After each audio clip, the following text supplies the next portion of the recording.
Hello dears, ഇന്ന് നമ്മൾ anti golden ബീഡ്സും kundan സ്റ്റോൺസും വെച്ചിട്ടുള്ള ഒരു അടിപൊളി ഡിസൈനാണ് കാണിക്കുന്നത്. അതിനായിട്ട് ഈ രണ്ട് ഷേപ്പിലുള്ള കുന്തൻ സ്റ്റോൺസ് എടുത്തിട്ടുണ്ട്. റൗണ്ട് മാർക്ക് ചെയ്തേക്കുന്നിടത്ത് നമ്മൾ ഫ്ലവർ ചെയ്തെടുക്കുകയാണ്. സെൻറ്ററിൽ ഗ്ലൂ അപ്ലൈ ചെയ്തതിന് ശേഷം ആദ്യം റൗണ്ടിലുള്ള കുന്തൻ സ്റ്റോൺ വെച്ച് കൊടുക്കുകയാണ്. അതിനുശേഷം അതിൻ്റെ ചുറ്റുമായിട്ട് അടുത്ത ഷേപ്പിലുള്ള സ്റ്റോൺസ് വെച്ച് കൊടുക്കുകയാണ്. ഞാനിവിടെ ഫാബ്രിക് ഗ്ലൂ ആണ് യൂസ് ചെയ്തിരിക്കുന്നത്.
ഇപ്പോൾ കംപ്ലീറ്റ് ആയിട്ട് റൗണ്ടിൻ്റെ ഉള്ളിൽ ഒട്ടിച്ചു കൊടുത്തു. ഇനി ഇതിനകത്ത് ലാസ്റ്റ് കുറച്ചുകൂടെ വർക്ക് ചെയ്തെടുക്കാനുണ്ട്. അതിന് മുമ്പായിട്ട് ഗോൾഡൻ ത്രെഡ് എടുത്തിട്ടുണ്ട്, ആൻറ്റിക് ഗോൾഡൻ ബീഡ്സ് എടുത്തിട്ടുണ്ട്.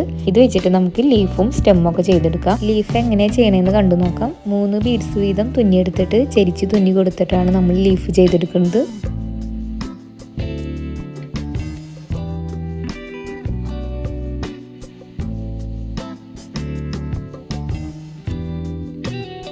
സ്റ്റെം സ്റ്റിച്ച് യൂസ് ചെയ്തിട്ടാണ് സ്റ്റെമ്മ് തുന്നിയെടുക്കുന്നത് ഗോൾഡൻ ത്രെഡ് വെച്ചിട്ട്.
ഫ്ലവർ കംപ്ലീറ്റ് ആക്കാനായിട്ട് റൗണ്ടിലുള്ള കുന്തൻ സ്റ്റോൺസ് വീണ്ടും എടുത്തിട്ട് നമ്മുടെ ഓരോ പെറ്റൽസിൻ്റെ ഇടയിലായിട്ട് ഒട്ടിച്ചു കൊടുക്കുകയാണ് ചെയ്യുന്നത്.